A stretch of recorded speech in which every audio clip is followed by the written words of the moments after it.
It is the 4th of the month. The direct debits have just cleared.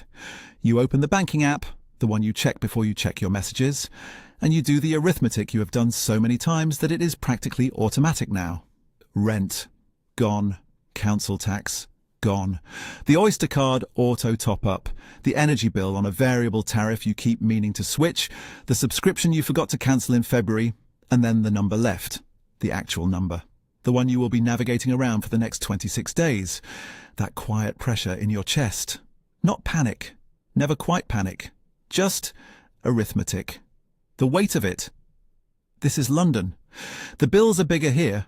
The rent alone, for a one-bedroom flat, nothing fancy, zone 2 or 3, not a conversion with a turret. That is between £1,600 and £2,200 a month before you buy a single piece of food. This is not a video about getting rich. It is not about passive income or side hustles or property portfolios. It is about one number, £20,000. And in London, that number means something different and something more urgent than it does anywhere else in the country. Stay with me for the next 10 minutes. And if you have never had a channel explain London money like this before, hit subscribe, because this is what we do here. Let us talk about where most people actually are. According to the FCA's Financial Lives survey, around 10% of UK adults, over 5 million people, have no cash savings at all. Zero. A quarter of the country has under £200 saved. In London, £200 covers roughly 3 or 4 days of normal life. One Uber from a broken tube, half a week of groceries, nothing close to a buffer. And then there is the rent pressure that is specific to this city. When your rent alone is somewhere around £2,000 a month, and your take-home after tax and national insurance is, say, £2,500 or £2,800, the maths barely works before you spend a penny on food, transport, heating, or anything that makes life resemble a life. You are not making bad decisions. You are working inside impossible margins. This is why the savings gap in London is so persistent. It is not laziness. It is not spending money you should not. It is the basic arithmetic of renting in one of the most expensive rental markets on earth. People earning well above the national median, people in good jobs, respectable jobs, jobs they worked hard to get, still living financially fragile, still checking the app on the 4th of the month with that tight feeling in their chest. London is a city of wealth. For most people who actually live in it, the wallet stays thin. If you are in that number right now, this video is specifically for you. Subscribe so the next one reaches you too. It is 2 a.m. You are not asleep. You are doing maths in the dark. Rent on the 1st, and that is in 11 days. Council tax is on the 8th. The Oyster card auto tops up when it drops below £5, and it will drop below £5 tomorrow because you have been commuting across 3 zones this week for that project. The energy bill. You do not actually know what the energy bill will be this month because you are on a variable tariff and it has been cold and you have not had the nerve to check. In London, every single pound has a job before it arrives in your account. The city has already placed its order. You are just the logistics department. Survival mode looks like this. Moving money between pots on your phone at midnight, rounding down to the nearest 10 so the numbers feel more manageable, skipping the gym renewal you meant to cancel in October, cooking on Sunday evenings with one eye on the receipt total at Aldi. Like a chess player with only pawns. The Bank of England can cut rates. The Chancellor can stand up and announce reforms. None of it reaches the kitchen table in Zone 3 for people who are already using every penny to tread water. And here is the thing that people rarely talk about clearly, the thing that research has actually measured. In 2013, researchers published a study in the journal Science. They found that financial stress, the background hum of not having enough, reduces effective cognitive function by the equivalent of 13 to 14 IQ points. That is more than the effect of losing an entire night's sleep. More than an entire night's sleep. This is not a metaphor. This was measured. The cognitive bandwidth that should be going toward your work, your relationships, your long-term thinking, you're noticing the opening on the other team. A significant portion of it is already occupied, already spent, on the arithmetic you are doing right now at 2 a.m. This is why people in scarcity sometimes make decisions that do not serve them. Not because they are less capable, not because they are less intelligent, because a meaningful part of their processing power is already deployed, already busy, surviving London, one direct debit at a time. It is not a character flaw, it is cognitive bandwidth, and it costs more in this city than anywhere else in the country. One ordinary Thursday. You refresh the app. The number is £20,000. It does not feel like wealth. Nothing dramatic happens. There is no confetti. You sit in the same flat, on the same commute, in the same job. And yet, something has shifted. It feels like silence. That quiet chest pressure you have been carrying, not every day you noticed it, but it was there. It was always there. It lifts. Not completely, but enough. The arithmetic in the dark gets quieter. Because £20,000 in London is not a luxury fund. It is a firewall.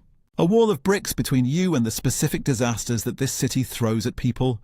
The letting agent sends a rent increase letter, effective next month. £150 a month more. Your stomach drops. And then you remember the firewall. You have time. You can search properly, negotiate properly, make a decision from something other than pure panic. The tube is suspended. Signal failure between Stratford and Liverpool Street, naturally at 8:40 on a Tuesday morning. The Uber is £22. You open the app without holding your breath. The boiler dies in February. The landlord takes 3 weeks to respond, which is somehow both illegal and completely expected. The emergency plumber call-out is £200, maybe more, and you pay it and you move on. And this does not become a story you are still telling in March. The laptop dies the week before a client deadline. You go to the Apple Store or wherever, and you solve the problem. For the person with £500 in the bank, every one of those scenarios is a crisis. A credit card getting heavier, a phone call to a parent you did not want to make, a payday loan with a rate you will not look directly at. For the person with £20,000, the same event is a Tuesday in London. The pivot, the real pivot, is not wealth. It is the quiet, unfamiliar sensation of a problem being solved by money instead of a problem becoming a catastrophe. That is the pivot. And if you want to understand exactly how to get there, keep watching, subscribe, and tell one person in London who needs to hear this. Let us talk about what the other side of the firewall actually looks like. The cognitive dividend. The 2 a.m. calculator switches off. Not overnight, gradually. But it goes quiet. You walk into work and you can actually think about the work. Not the energy bill. Not what happens if the letting agent calls. Not how you would cover 3 weeks without a payslip if this contract ended tomorrow. You think about the work. And when you are thinking about the work, things happen. You notice the senior manager is leaving. You see the opening on the other team. You raise your hand in the meeting, not because you are suddenly braver, but because you are no longer operating under the quiet terror of losing the job you already have. You are not negotiating from fear. You are just in the room. In London's job market, one of the most competitive in the world, that shift in presence is visible. Interviewers feel it. Managers feel it. The person who can walk away from a bad offer radiates something different from the person who cannot. You cannot fake it, but you can build it. The London runway. £20,000 buys roughly 6 to 9 months of London runway. That number is deliberately conservative. It is shorter than the 6 to 12 months you will see quoted in generic financial advice, because London costs more each month than anywhere else in the country. Be honest about that. The full picture for a single person living reasonably well in zones 2 or 3, rent around £2,000, food around £400, transport, a zone, 1 to 2. Travel card is £171.70 a month as of 2026. Utilities and bills around £300. That is roughly £2,900 to £3,200 a month before anything optional. 20,000 covers 6 to 9 months of that. 6 to 9 months of being able to say no, of interviewing properly, without desperation seeping into the room, of turning down the role that would hollow you out because you can afford the next conversation. The psychology of someone who can walk away from a bad London employer is entirely different from someone who cannot, and people on both sides of the table feel that difference. The money starts working. Here is a comparison worth pausing on. £2,000 in a cash ISA at a competitive current rate, around 4.31%, which is what established providers are offering in April 2026, generates roughly £86 in interest after a year. Invisible. You cannot feel it. It makes almost no difference to your life. £20,000 in the same cash ISA at the same rate generates £862 in a year. Tax-free. That is nearly a month's Zone 2 rent, generated passively while you slept. The difference is not the rate. The rate is identical. The difference is the capital, the size of the engine. And here is the detail that makes this more than coincidence. The annual ISA allowance, the amount the UK government permits you to shelter completely from tax each year, is exactly £20,000. Not £19,000. Not £25,000. £20,000. The precise number this video is about. One note worth flagging. From April 2027, the cash ISA allowance for under 65s is set to reduce to £12,000, while the overall ISA allowance across all types stays at £20,000. That shift actually reinforces the argument. The full £20,000 grows most powerfully inside a stocks and shares ISA, invested in a global index fund where the long-run returns do far more work than any savings rate can.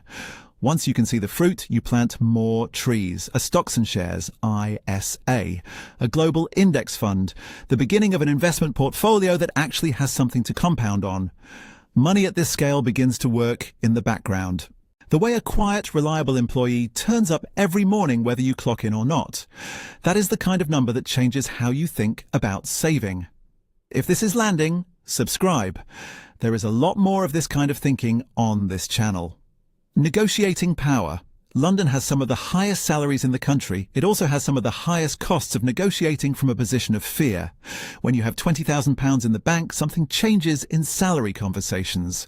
Not because you become aggressive or difficult, but because the question shifts from "I need this job" to "Is this job worth it?" That single shift, that one internal question swapping places, changes your posture, your pace, your voice. It gives you the practical ability to leave a toxic environment, to take a month and retrain, to go freelance during a transition without the terror of watching your balance hit zero in week 3. In London, those options are almost impossible when you are living month to month. They become real, actual, reachable, this year real, with a firewall behind you. Now for the part that most people never get to think about, because they are still on the other side of the firewall. The rule of 72. It is one of the most useful pieces of mental arithmetic in personal finance, and it fits in a sentence. Divide 72 by your annual rate of return.